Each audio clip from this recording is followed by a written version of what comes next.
എല്ലാവർക്കും ഹൃദയം നിറഞ്ഞ തിരുവോണാശംസകൾ. അപ്പം നമുക്ക് ഇന്നൊരു ബീഫ് കറി വെച്ചാലോ? ഇത് തന്നെ നമുക്ക് എണ്ണ ചൂടാക്കാം.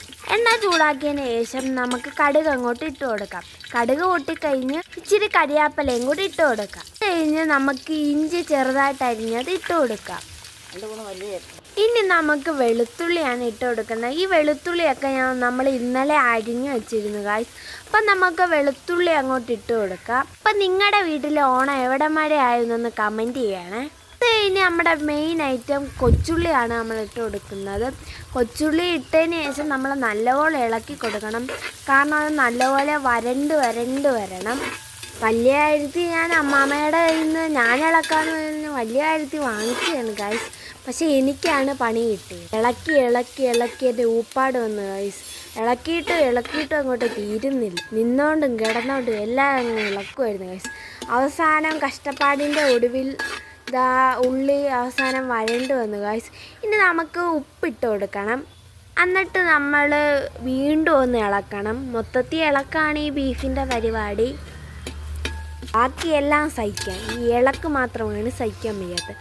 അടുത്ത് നമ്മൾ ചുമന്ന കളറിൽ ഇരിക്കുന്ന ഒരു വസ്തുവാണ്. എന്താണെന്നല്ലേ? നമ്മുടെ സ്വന്തം തക്കാളി തന്നെ. അങ്ങനെ നമ്മൾ തക്കാളി ഇട്ട് ഒന്നും കൂടെ ഇളക്കണം. ഇളക്കി ഞാൻ ഇളക്കുന്നത് ശരിയല്ലെന്ന് പറഞ്ഞ് അമ്മാമ്മ മേടിച്ചങ്ങ് ഇളക്കി ഗായ്സ്. പിന്നെ അമ്മാമ്മ കുറേ നേരം ഇളക്കി അതെല്ലാം കൂട്ടി വെച്ച് ഇനി ഇതെല്ലാം ഒന്ന് മൂത്ത് വരണം. അതിന് നമ്മൾ വെച്ചേപ്പുണ്ട്. അങ്ങനെ മൂത്ത് ഏകദേശം വന്ന് ഞാൻ അതിൻ്റെ ഇടയ്ക്ക് കൂടി ഇട്ട് ഇളക്കി അമ്മാമ്മ എന്നെ കുറേ ചീത്ത പറഞ്ഞു.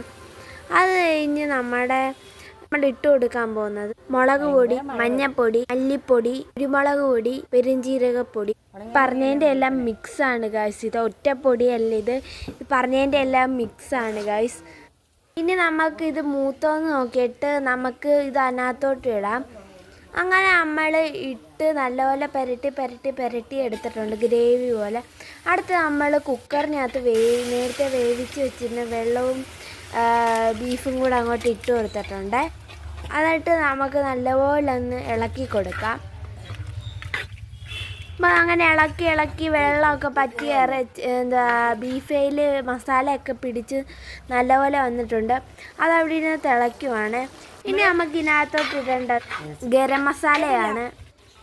തിളച്ചതിന് ശേഷം നമ്മൾ ഒന്നും കൂടെ ഇളക്കിയിട്ട് ഇനി നമ്മൾ ഗരം മസാല ഇടാൻ പോവുകയാണ്. അങ്ങനെ ഗരം മസാലയുടെ കുപ്പിയൊക്കെ കണ്ടാൽ നിങ്ങൾ വിചാരിക്കും തേയിലയാണ്. അല്ല, തേയിലയല്ല, ഗരം മസാലയാണത്.